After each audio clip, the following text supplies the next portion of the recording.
And joining me now is NBC's Kelly O'Donnell at the White House. NBC's Sahil Kapur is on Capitol Hill. And NBC's Courtney Kube is here with me on set. Thank you all. Kelly, I want to start with what we just noted, which is the president is taking questions right now in the Oval Office. So how closely is the president, is the White House tracking everything that's happening on Capitol Hill today amid all this emerging frustration from those Republican lawmakers after we saw what happened with the Iran war vote in the House yesterday?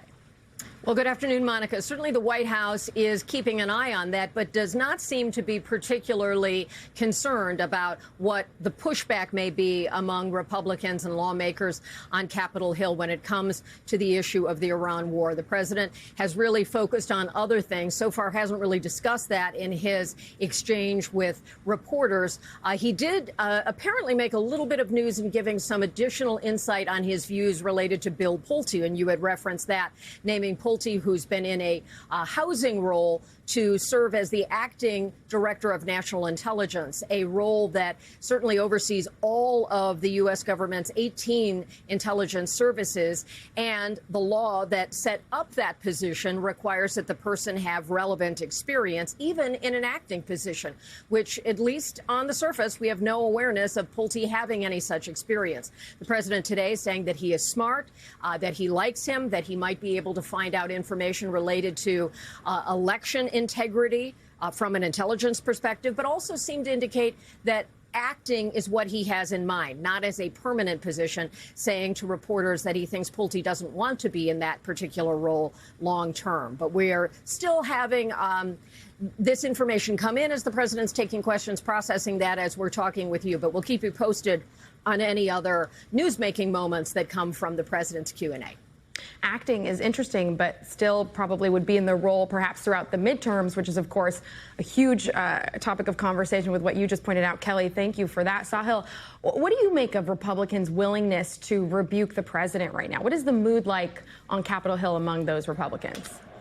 Well, Monica, we have seen in the last 24 hours quite the display of Republican division when it comes to elements of President Trump's agenda and his priorities. Just yesterday, as you mentioned, there was the House vote to end the war in Iran. That's the first time that happened. A group of Republicans broke with Trump, voted with Democrats on that. And just today, on this major reconciliation bill to fund ICE and CBP, we're seeing several Republicans break away from their own party on key issues for President Trump. That includes an amendment pushed by Democrats to ban the weaponization fund, that $1.8 trillion pot of money. That got the votes of Susan Collins, John Husted, and Dan Sullivan, three Republicans. What do they all have in common? They're all up for re-election. These Republicans want nothing to do with this fund by the president. There's also another amendment to redirect the money to an anti-fraud unit. That got a dozen Republicans, including John Cornyn, Bill Cassidy, and Tom Tillis, all three Republicans who are not going to be coming back, either lost their primaries or decided to retire after clashing with Trump. And then yet another one to shut down the ballroom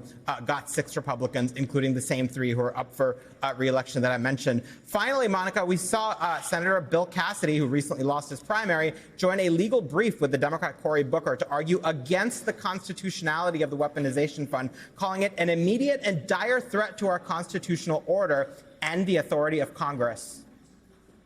And Courtney, specifically on the war powers vote, what does that mean for the war, if anything? Is what we are seeing on Capitol Hill, does that have any actual impact, you think, on the administration's strategy for this conflict? Yeah, I mean, it's not. We don't know what the administration strategy is right now. It seems it's not even a day-to-day, but it's almost an hour-to-hour of change in plan for what the president talks about, what he might do going forward with Iran. All we can really do right now is look at the military footprint as some sort of guide to where this could be going. And at this point, what we know is the U.S. military has still maintained a large footprint that has been there essentially in the same numbers, roughly the same numbers, since this war began back in February. In fact, they have actually even increased the number who are there. So it's not clear what President Trump is going to do, if he's going to try to keep going forward with this peace negotiations or whatever, trading of notes back and forth, which is what it really is, or if there could be a real chance that he goes forward with major combat operations again. All we know is that no matter what, he continues to have everything that he needs there in place if he decides to restart operations. Big if, but still watching that. And Sahil, back to you.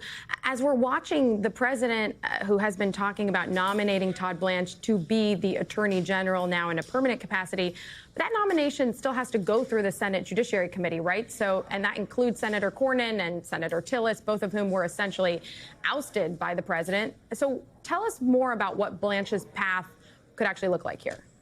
Yeah, Monica, you are identifying exactly why this is a tenuous nomination at this point. It has to go through the Judiciary Committee, where Republicans have a 12-10 majority, meaning they, even if they lose one member, that's 11-11, that's a tie vote. And we know that Tom Tillis and John Cornyn have issues with this weaponization fund. They're not satisfied with what they've heard from the administration. There have been mixed signals. Todd Blanche just a few days ago told Congress that this weaponization fund will not be coming back, that they won't be proceeding with it. But President Trump, when he gets asked about it, he does not seem ready to part ways with it or to do away with it. So that's certainly going to be one question. And it is worth noting that Todd Blanche did get confirmed by the Senate last year in March of 2025 with a unanimous Republican vote. But that was at the peak of President Trump's powers. Since then, there are a whole bunch of Republicans who are essentially free agents now and can do whatever they want without having to worry about political blowback. And Kelly, let's rewind a little bit here to something that we covered very closely in the first Trump administration, which was the president's willingness to embrace the acting title, to lean into that. So is the White House at all concerned about Blanche's confirmation? Well, as you remember, when we were both covering that in the first room, the president would often say he likes the sound of acting. He likes acting. And by that, he seemed to be indicating that he liked the ability to place someone in a role without having to go through Senate confirmation, allow them to do the job for a period of time and see how they do. Now, the acting seems to be wearing off for him when it comes to Todd Blanche. Now, while that may serve the president's purposes in a lot of instances, sometimes the person in that role really wants the full weight of the cabinet level position. And so for Todd Blanche, he has certainly made it clear that he would like the position. And the president is saying he wants to go forward and put that nomination. What is unclear is how that will be received, first in the Senate Judiciary Committee, which begins the process, and then to the full Senate. And as we heard, John Thune, the majority leader, Republican majority leader, said nothing is a certainty here, even though he acknowledged that Blanche is already doing the work and that they tried to defer to the president's wishes. It is not a sure thing, especially after the primaries, where the president has alienated some of the people who have the power of that vote. Bill Cassidy, senator from Louisiana, who was ousted, Tom Tillis, who's not seeking re-election, John Cornyn. We don't know exactly how they would vote on this matter, but we do know that the president certainly pushed them aside when they needed some political affirmation from the weight of his endorsement, and they didn't get it. And Court, the other Trump ally that we've been talking about who's really facing some blowback here is Bill Pulte. I want to read you something that Steve Bannon, the Trump advisor, told NBC News about what he perceives Pulte's mandate to be, which will be to, quote, pick up where his predecessor Tulsi Gabbard left off, which means, quote, focusing on foreign threats to U.S. elections. So what would that look like in practice, and how much influence do you think Bill Pulte could have on U.S. elections? So here's why I think this is a concern. Bill Pulte has shown a propensity to target President Trump's political allies in previous roles, right? In the role as even acting DNI, okay, not even just if he's confirmed, but even as acting, he will have access to a tremendous amount of very sensitive intelligence information. The concern is that he could use that information to target president's ally or president's opponents, but it's not just that. There is also a concern that he could use it to essentially justify federal oversight of the elections in some way. So imagine a scenario in which he uses information intelligence that he doesn't share with the American public because it's so highly classified, but he says, we have information that says there needs to be some sort of a federal oversight, whatever that may be. I think one of the biggest concerns that I hear about is the possibility of putting troops at federal polling stations in the fall. So that's one of the big concerns here about Bill Pulte. Which the president has not ruled out. When he has been asked about that, he has said we will have to see. Courtney, Kube, thank you so much for that. Sahil, I do want to come back to you because we nodded to this in the introduction, this idea that Congress right now is trying to reauthorize FISA Section 702, which is a key surveillance tool. Could that get derailed in this entire conversation?